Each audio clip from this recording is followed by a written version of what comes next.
Okay, you let me know. Good morning, everybody. This is Scott Steinler again with Watts Water Technologies. For those of you that didn't join us last week, I am the Western Regional Manager for Blucher Piping and Drainage Systems.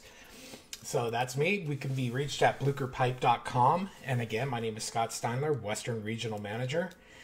If you wish to have more information on this topic or any other topic that I'm going to talk about at the end of this presentation, please be sure to leave your email address in the comments below, or feel free to email me directly at scott.steinler@wattswater.com. Once again, that would be scott.steinler@wattswater.com. So today we wanted to have a little conversation about Blucher in the healthcare environment. So we'll get into that. So we like to think of buildings as a living, breathing environment. People have a real out of sight, out of mind approach when you start talking about your building infrastructure. People tend to focus more on the exposed surfaces, such as, countertops, architectural features, plumbing fixtures, even, wall coverings, floor coverings, things like that. But really what we're starting to figure out, particularly in today's market, is that there's a lot more concern that should be paid to what's actually going on above the ceiling and in the flooring systems, or even in the walls. Want to thank our friends over at South Coast Engineering Group. That's Peter Kraut and his group for giving us this lovely picture of the HVAC system inside Arrowhead Regional Medical Center. We appreciate them contributing that.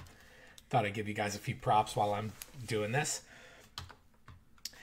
So let's talk a little bit more about actually Blucher in the healthcare environment, and start with a video that we've downloaded from the Centers for Disease Control and Prevention on hospital-acquired infections.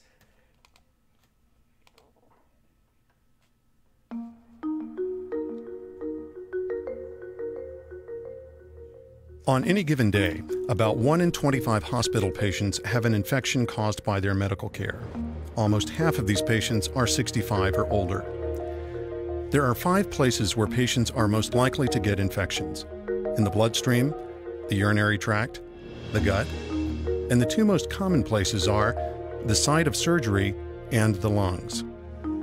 The germs most likely to cause healthcare-associated infections include C. difficile or deadly diarrhea, staph, including the drug-resistant type known as MRSA, a family of germs known as Enterobacteriaceae that includes CRE, the nightmare bacteria, Enterococcus, which can be resistant to an important antibiotic, vancomycin, and Pseudomonas, which can cause infections of the lungs and bloodstream. 1 in every 9 patients who gets an infection will die during their hospitalization. Over the last several years, great progress has been made in preventing some infections. For example, bloodstream infections in patients with central lines have been nearly cut in half in the last 5 years. But more work needs to be done. CDC's goal is to eliminate all healthcare-associated infections. We work 24/7 to save lives and protect people.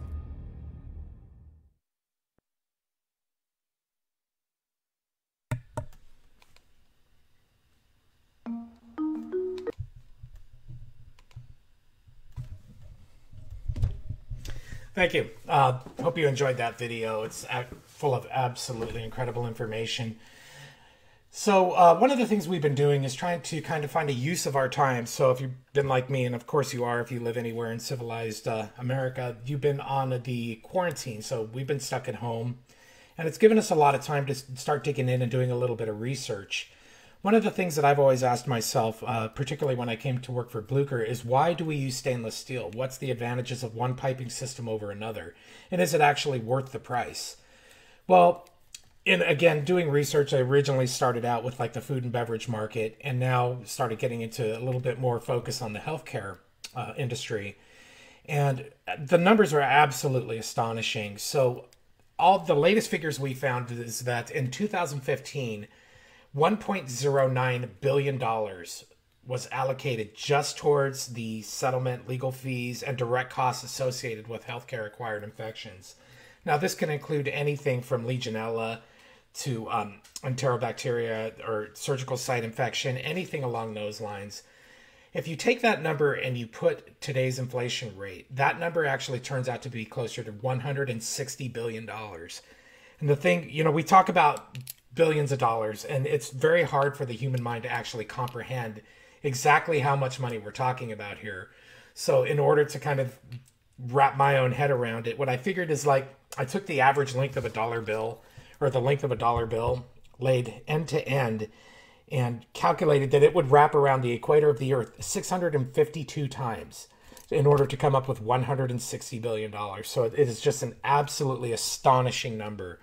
Furthermore, when I looked at that number, I compared it to the GDP of every nation on Earth. So $160 billion is basically the 57th nation's economy, their entire GDP. So out of 192 nations, our healthcare acquired infection costs are more than the GDP of, 140 nations. So it's an absolutely astonishing number that we're dealing with here. So what if I told you we could actually start to address that a little bit more? Well, that's what we're going to do. So one of the things we looked at again is disease transmission. How are these hospitals getting disease? How is disease moving from one room to the next? And I hated to kind of go in this direction, but one of the things that came up in my social media feed was the transmission of SARS. So we're not only talking about COVID-19, we're talking about the initial SARS outbreak of about 2000. I think it was about 2002, 2005. There was a SARS outbreak in China. And the way they figured that was transmitting and moving from room to room was through dried out traps. So that's what I'm showing you here. That virus in the top left, that is COVID-19. I'm sure you've seen that image. And the bottom picture on the right is a P-trap. So what the contention is that when the traps either siphon or the water evaporates out of the trap, then it provides a transmission pathway for the air to kind of get pushed into a room and carry with it that bacteria and or virus. Kind of affirming this, the Arizona State University and University of Arizona out of Tempe, what they are doing is starting to look at the waste streams. So we know that, again, I'm going to refer to the instances that we're having in today's times of the COVID-19 transmission. So there weren't enough blood tests going around. So a couple weeks ago, what ASU started doing was taking a look at the waste stream. It's very similar to the way that they were looking at the waste stream out of the northeast portion of the U.S. to kind of ascertain how bad the opiate problem was and how bad drug abuse was going on. So what they do is they sample that wastewater. They pull a sample out of it and they check for certain things. So in this case, they were looking for the presence of COVID-19 to kind of ascertain how bad the infection rate is and how many people really have it. So this is proof positive that anything that we have in our bodies that we put into the sanitary system is going to get transmitted from one location to another. And in healthcare, that could be absolutely disastrous. So how does that happen? There's a couple ways it can happen. Piping systems, particularly when you're talking about older piping systems in healthcare, they can get damaged through either microbiologically influenced corrosion or hydrogen sulfide corrosion. And that basically, if you're looking at this picture over here on the left, and I'm not sure if my mouse is actually showing up on the presentation, it probably is. But you can see that there's this strange erosion pattern, this crack in the vertical location on the piping system. And what that's telling us is that there's hydrogen sulfide condensation occurring higher up in the piping system. And when that occurs, it forms sulfuric acid, and that kind of forms a waterway down the piping system. And over time, it erodes the entire piping system out. And then that piping system will split open, and it provides a pathway for some sort of pathogen to go in and out, and or hydrogen sulfide gas, which in and of itself can be very dangerous. So how this occurs, and again, let's talk about a little bit more about biofilms. So biofilms are a naturally occurring thing, and biofilms are responsible for about 98% of all infections everywhere. So if you go even into your own private shower and you start maybe scraping your fingernail across your floor drain or even the shower wall, it's got a little slimy feel to it. Well, that's biofilm. So biofilm, while it's inconvenient, not necessarily harmful. What it does, though, is it provides a hospitable environment for more aggressive pathogens to possibly attach themselves, and that's how they propagate in the piping systems. a good example of that. And I don't actually have this picture. And if you're interested in any of these topics and if you want more information, please feel free to reach out. I can talk about this stuff for about an hour and a half to 2 hours easily. And we can really get into more detail on any of these topics. But in that, what I was talking about with the biofilm is it actually grows in the piping system at a rate of about 5 centimeters per day. So, you know, you got some growth going on, and that'll go from trap to trap and make its way from one room to the next. And that's how these things are propagating.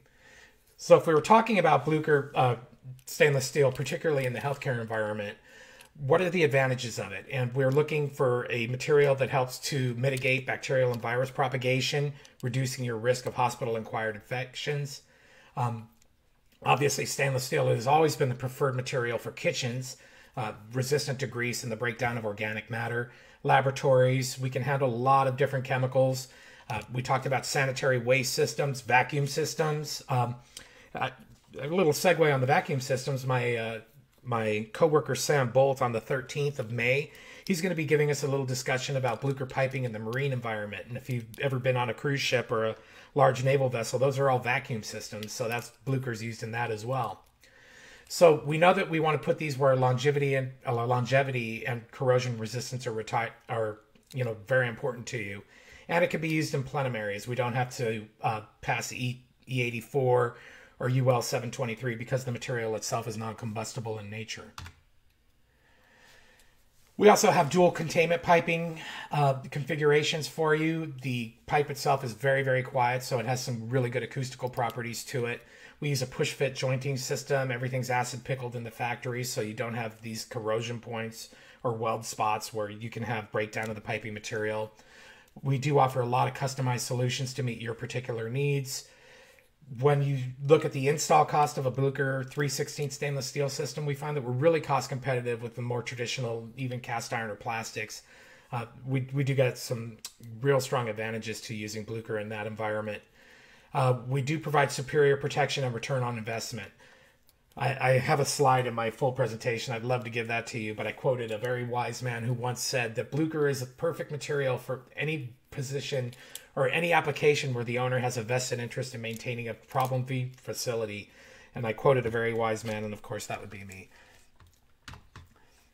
So again, let's talk a little bit about that laboratory piping. We just have a basic list of some of the chemicals that we are compatible with. Some we do better than others, but I do have complete compatibility with a lot of materials, and I could take a look at your MSDS sheets or even any of your chemical lists to determine whether or not we're going to be suitable for your application.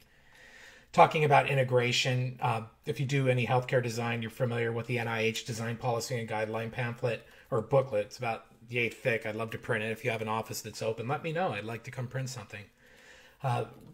They are very, very particular in talking about the connection between the floor drain and the piping material. Did a job down in Louisiana where they are having a tremendous problem with that. And if you don't think that this is a major issue, it can be. So you need to be sure that your outlets on your drains and your piping systems are compatible, so you do get a tight seal and you don't end up with leakage. We talked a little bit about the fire resistance. Again, evacuating a hospital does take longer than a traditional commercial building. Talked about not having to qualify under ASTM E84 or UL 723, as we do not burn and we're not going to propagate fire for you. So a little bit more about our dual containment. So dual containment, if you have an operating room or an electrical room and you have absolutely no choice but to go over that space with a piping system, dual containment pipe and pipe is going to be your avenue to go with. NIH does frown upon drip pans or any other type of kind of safety precautions. Pipe and pipe is preferred methodology for doing that. Push fit versus a welded pipe, so you can get in and out quickly. If you're talking about a retrofit application, you don't want to have a lot of downtime. You can carry these sticks. They're very light. You go in, you push them together with a lubricant that does double as a hand sanitizer, we found out, so that was interesting. So if you do want to have that kind of application where you're in and out quickly, push fit versus welded definitely is going to be in your wheelhouse.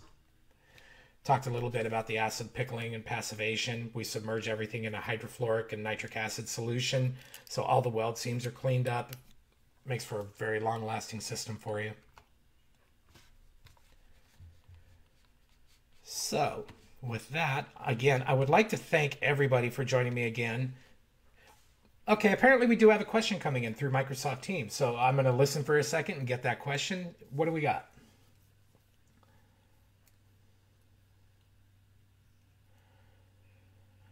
So the question was, can drain lines carry viruses through the plumbing systems? Absolutely. A drain line can carry anything that you get into the human body through a plumbing system.